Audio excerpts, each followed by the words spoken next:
Yadini PM, spokesperson of the DMK. Madhavan Narayanan is a senior journalist. Kovai Sathyan is spokesperson of the AIADMK. I'm also joined by Manish Baryar, who's a political analyst. Thank you all for joining me.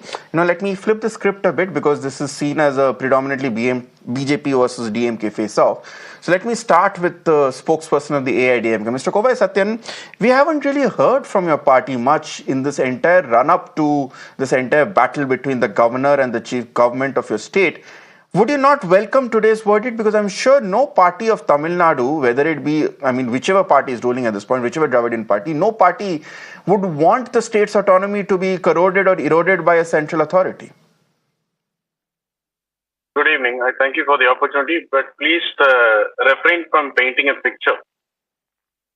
You please understand the ideology of Dravidian Party, our founder leader Anna. The word of a goat and a governor to the state is of no use and it's immaterial, and we stand by the ideology. And we welcome this move. What is more important is taking the governor into accountability. That's what more important it is. All we see is we welcome the move, we welcome this judgment by the Supreme Court. At the same time, this shall be short-lived is what we anticipate. I'll tell you the reason why. TRS, Telangana Rashtriya Samiti, I'm not wrong.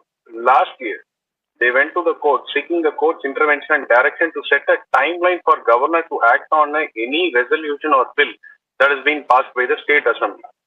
So far, what governors of every state are doing is they are taking the shelter of timeline. They are not time bound to act on any resolutions or bills that is being passed.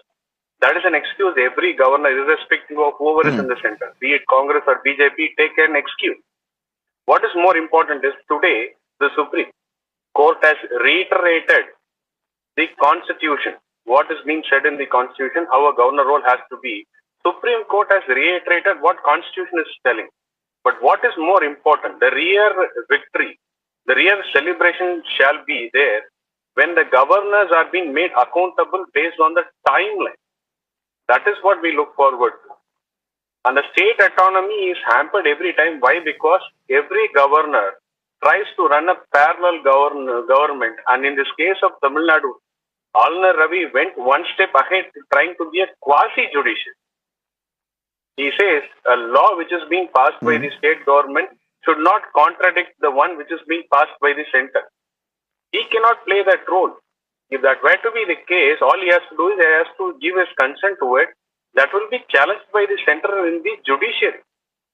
And many an occasion, governor took the role of the judiciary by himself, stating that let me take a clarity on the law, what law says. So I would say reiteration of the Constitution is what Supreme Court has done today.